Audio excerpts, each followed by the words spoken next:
Our topic is that children suffer from malnutrition due to unsanitary conditions in third world countries.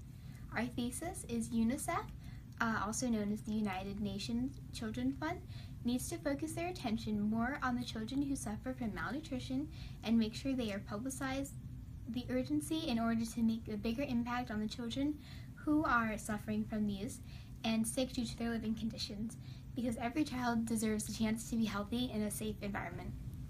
Hunger is a term which has three meanings. The first term is the painful sensation and want of food. The second is the want or scarcity of food in a country, or the third one is a strong desire of craving. There are two types of malnutrition. One is called wasting and one is nutritional edema. Wasting is characterized by rapid weight loss of anyone, and it can lead to death. Nutritional edema is caused by insufficient protein in the diet. And then you also have stunting, which is a slow cumulative process which is caused by the insufficient intake of some nutrients.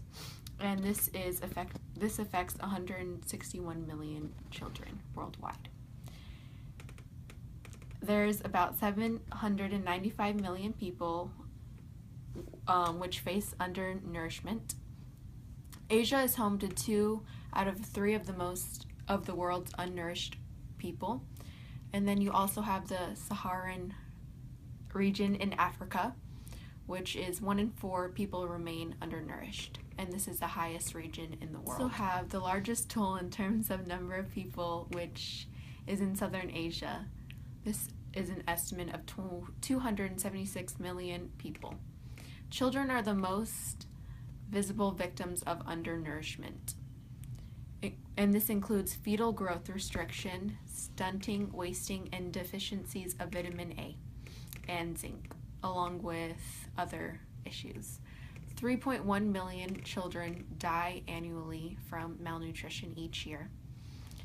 Stunting is when you don't grow properly, so this affects 161 million children under the age of 5 years.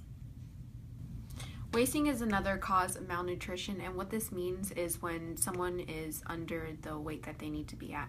And this affects 51 million people under the age of 5, and 17 million were severely wasted.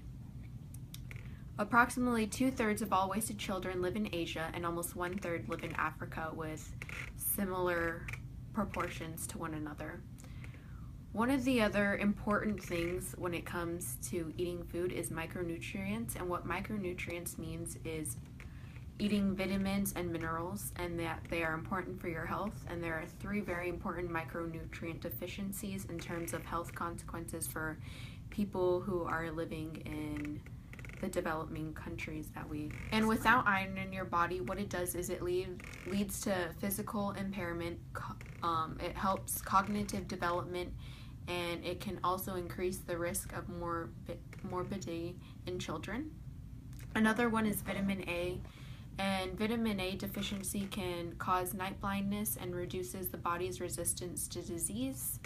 Therefore, you can get diseases easier because you don't have vitamin E in your body. Another one is iodine, and this serious iodine deficiency during pregnancy can result in stillbirth, and it can result in the form of mental retardation in people living in iodine deficient areas of Africa and Asia. Another cause of hunger is poverty, and poverty causes poor health, small body size, low levels of energy, and reductions in mental functioning, hunger, and it can lead to an even greater poverty by reducing people's ability to work and learn, thus leading to even greater hunger. A large world population does make it more difficult to provide a decent standard of living for all. Population growth rates have dropped substantially over the last 50 years. Another cause of malnutrition can be food and agriculture. Low agriculture productivity, post-harvest loss, and a lack of nutritious food are important factors to malnutrition. Another one is climate change. Climate change is increasingly viewed as a current and future cause of hunger. and poverty, increasing drought, flooding, and changing climatic patterns requiring a shift in crops and farming practices that may not be easily accomplished are three key issues. Another one is priority risk and future trends. These include environmental hazards in the area that you're living in, and it can affect the environment. So the agricultural development is one of the largest innovations of the Bill and Melinda Gates Foundation. To date, they have donated at least $2 million per year to the agricultural development efforts, primarily in sub-Saharan Africa and South Asia. Their approach is to listen to the farmers and address any specific needs they would bring, such as crops are not growing due to disease that has spread, or increasing farm productivity. They support the approach to helping smaller farm holders to sell their seeds, produce, and any other things they would produce.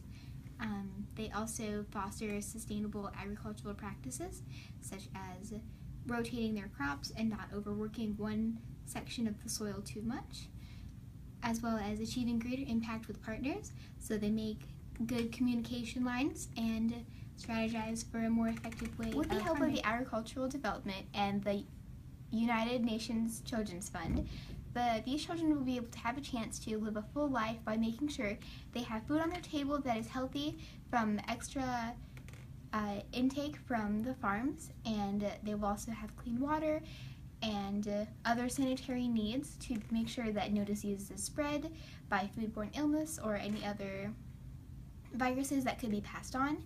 And these children could be able to thrive and also, once they grow up, teach others and educate them on malnutrition and some of the reasons and causes of these, that they could also protect their children from and help with other children around the world and also make a difference.